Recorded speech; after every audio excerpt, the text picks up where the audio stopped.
தெரிஞ்சுக்க வீடியோ முழுமையா பாருங்க. அண்ட் ஃபர்ஸ்ட் டைம் இப்பதான் நம்ம சேனல்ல பாக்குறீங்க அப்படின்னா மறக்காம ஒரு லைக் பட்டனை தட்டி விட்டுருங்க. அண்ட் இன்னைக்கான விடுகதை என்னன்னா, இடி இடிக்கும் மின்னல் மின்னும் ஆனால் மழை பெய்யாது, அது என்ன? ஸோ இதுக்கான ஆன்சர் வந்து நான் எண்ட்ல சொல்றேன். இந்த வீடியோ முடியறதுக்குள்ள டைம் எடுத்து யோசிச்சு தெரிஞ்சதுன்னா கமெண்ட் பண்ணுங்க. கமெண்ட் பாக்ஸை போயிட்டு செக் பண்ணாதீங்க முன்னாடியே. இப்ப வாங்க வீடியோக்குள்ள போயிடலாம். மத்திய மற்றும் மாநில அரசுகள் தமிழக மக்களுக்காக நிறைய வகையான சலுகைகள் அறிவிப்புகள் சொல்லி கொடுத்துட்டு வந்துட்டு இருக்காங்க.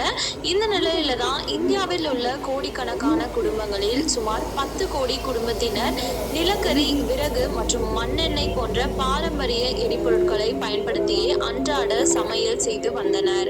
இந்த பொருட்களை கொண்டு சமைக்கும் போது அதிகப்படியான காற்று மாசுபாடு ஏற்படுவதோடு பெண்களுக்கும் சுவாச பிரச்சனைகள் ஏற்படுவதால் இதனை கருத்தில் கொண்டு மத்திய அரசு நாட்டில் உள்ள ஏழை மற்றும் குறைந்த வருமானம் கொண்ட குடும்பங்களை சேர்ந்த பெண்களுக்கு எல்பிஜி எனப்படும் சமையல் எரிவாயு அடுப்புகளை இலவசமாக வழங்க வேண்டும் என்பதற்காக பிரதம மந்திரி உஜ்வாலா யோஜனா திட்டத்தை அறிமுகம் செய்தது. இப்ப நான் சொன்னதுல இருந்தே தெரியும், இது முற்றிலும் வந்து பெண்களுக்கான திட்டம் தான். உங்க வீட்டுல வந்து பெண்கள் இருக்காங்க அப்படின்னா 18 வயது அதற்கு மேற்பட்ட பெண்கள், ஸோ அவங்க அனைவருமே எலிஜிபிள் இந்த திட்டத்துல பயன்பெறதுக்கு. வறுமை கோட்டிற்கு கீழ் உள்ள மக்கள் அப்படின்னா யார் யார் வருவாங்கன்னா, SC, ST, MBC, BC, OB கேட்டகரியை சேர்ந்த அனைவருமே எலிஜிபிள். அது கூடவே பாத்தீங்கன்னா குறைந்த அளவு வருமானம் கொண்ட எந்த ஒரு வருமான கோட்டிற்கு கீழே உள்ள மக்களா இருந்தாலுமே ஓகே அப்படின்ற மாதிரி சொல்லியிருக்காங்க. இந்த திட்டத்தை முதல்ல யாரு தொடங்கி வச்சாங்க அப்படின்னா பிரதம மந்திரி தான் இந்தியா முழுக்கவே தொடங்கி வச்சது. இந்த திட்டத்தின் கீழே பாத்தீங்கன்னா வருஷத்துக்கு 12 முறை கேஸ் சிலிண்டரை ரூபாய் 300 கொடுத்து நிரப்பிக் கொள்ளலாம். அந்த தொகை மீண்டும் பயனாளிகளின் வங்கி கணக்கிற்கே மானியமாக ஒவ்வொரு முறையும் நேரடியாக வரவு வைக்கப்படும். அது மட்டும் இல்லாம யாரெல்லாம் இந்த திட்டத்துல இணைஞ்சிருக்காங்களோ அவங்களுக்கு முதலாவே இலவசமா 14.2 கிலோ எடை கொண்ட சிலிண்டர், அது மட்டும் இல்லாம கேஸையும் வந்து கொடுத்துருவாங்க.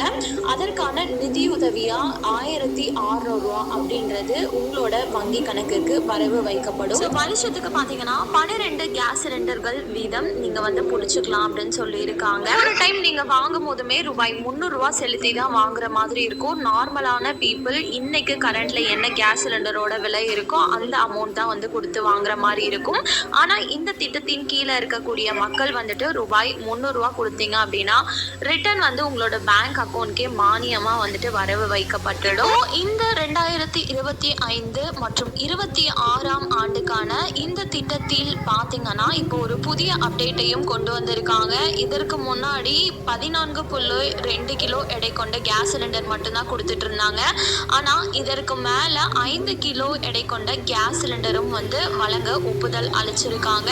கூடிய சீக்கிரமே வந்துட்டு அமலும் படுத்திடுவாங்க. இந்த திட்டத்துல நீங்க பயன்பெறணும் அப்படின்னு சொல்லி நினைச்சீங்கன்னா உங்களுக்கு பக்கத்துல இருக்க கேஸ் ஏஜென்சிக்கு போயிட்டும் நீங்க விண்ணப்பம் செய்யலாம். அப்படி இல்லைன்னா ஆன்லைன் மூலமாகவும் நீங்களே விண்ணப்பம் செஞ்சுக்கலாம்.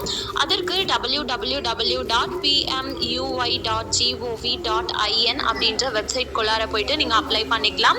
உங்களுக்கு தெரியல அப்படின்னா பக்கத்துல இருக்கக்கூடிய நெட் சென்டருக்கு போயிட்டும் நீங்க அப்ளை பண்ணி இதுல பயனடையலாம். இன்னும் இதை பத்தின டீடைல்ஸ் தெரிஞ்சுக்கணும் அப்படின்னு நினைச்சீங்கன்னா உங்களுக்கு பக்கத்துல இருக்க கேஸ் ஏஜென்சி கிட்ட போயிட்டு விசாரிச்சு தெரிஞ்சுக்கலாம். கண்டிப்பா இந்த அறிவிப்பு அனைவருக்குமே பயனுள்ளதா இருந்திருக்கும் அப்படின்னு சொல்லி நம்புறேன். மேலும் இது போல கவர்மெண்ட் அறிவிக்கிற அனைத்து உண்மை அப்டேட்களையும் உடனுக்குடனே தெரிஞ்சுக்க மறக்காம நம்ம சேனலை சப்ஸ்கிரைப்